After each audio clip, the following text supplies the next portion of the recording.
radical surgical procedure to remove half her brain, the Rosaleses chose the operation. I just can't stand to see my little girl deteriorate and suffer every day. This thing attacked the wrong kid. It messed with the wrong child. It messed with my child, and it just picked the wrong one to mess with. And we're going to be the ones to beat it. Don't be afraid. It's the day before the surgery, and Jim, Cindy, and Jessica are all getting more nervous. It's hard to believe that Jessica's seizures will end tomorrow, just as it is hard to believe that half of her brain will be removed. Are you afraid? A little. I'm terrified. I am completely terrified. I don't think that it's likely that anything bad will happen, but I know that it's entirely possible that something will happen. The 8-hour operation involves sawing through the skull and then removing the inflamed side of the brain with a tiny vacuum. Amazingly, all memory, speech, and intelligence is transferred to the other half of the organ.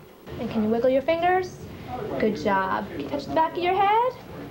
And touch your back. Good job. The surgery does leave the opposite side of the body temporarily paralyzed. In Jessica's case, that will be her left side.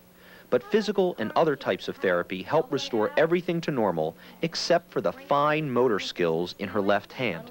What is the long-term prognosis of children who have hemispherectomies?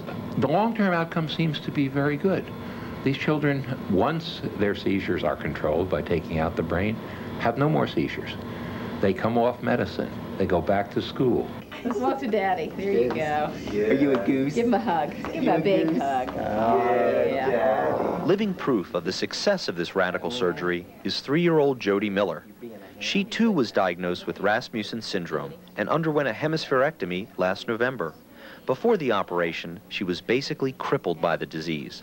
Now, she is slowly but surely returning to a normal way of life. She can walk now. She couldn't walk for 2 months before the surgery. She can move her arm. She's limited, but we're working on it.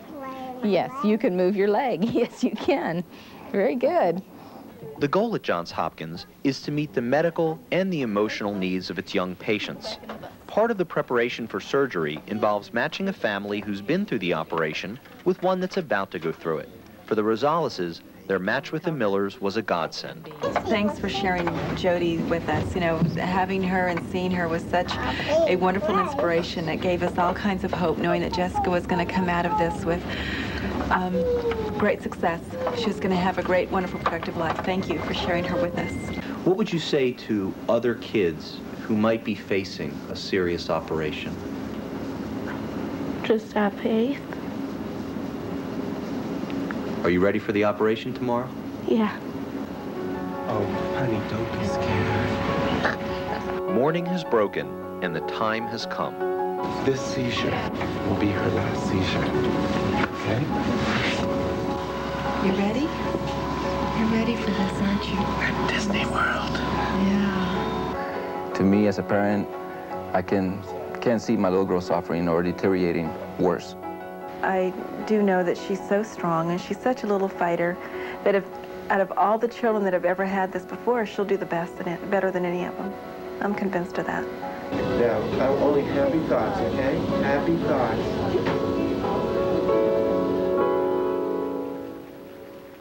Boy, oh boy.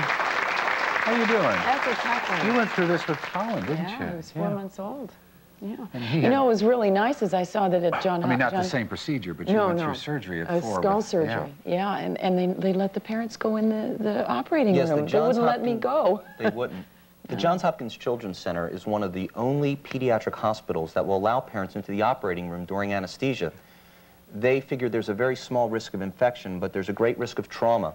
So you may have noticed that the mother and the father are there to soothe the child. They actually have an ante-room for the small children where they can actually rock their children to sleep with the IV. And she was so brave, this youngster. Oof. There, toward the end, I sensed from the film that she really, then she became frightened. Yeah. Yes, Jessica is a bright and beautiful and articulate young girl. Her father told me she's very competitive, and during the first few weeks of filming, she never flinched. Yeah. You may have remembered that she had an epileptic seizure during our first interview, and immediately thereafter, the crew was going to say, well, we'll wait, and she said, no, I want to do this. I want to tell the story. It doesn't hurt me, and I'm okay. But the doctors predicted that there would be a time that she would succumb to the pressure. Little girl she again. would become a little girl. I think that one of the things in the hospital for me is when you see all the small faces from 3 years old to 16, is that they seem to have a certain maturity and wisdom beyond their years. Absolutely. It's very disquieting. Yeah. And I'm sure that there must be some similar reaction for kids who've been through the war or some other type of trauma. That you they're find able out to- that they're Santa able to Claus isn't handle. always How there. long does this procedure take? Well, basically, it can take anywhere from 8 to 12 hours. This is the most invasive surgery known to man. It's the removal of part of the brain. Right. So they have neurosurgeons and anesthesiologists and many other pediatric specialists in the room. Yeah.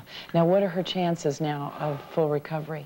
Well, from some of the other girls that we've spoken to, we find out that in about a week, they get to sit up straight. In about a month, they'll get their leg and their arm back. Eventually, they'll get most of the skills in their hand except the fine motor skills. So what they might do in the future is have a fork that has a large sponge around it so they can close and work on their own. Yeah. They will be totally independent.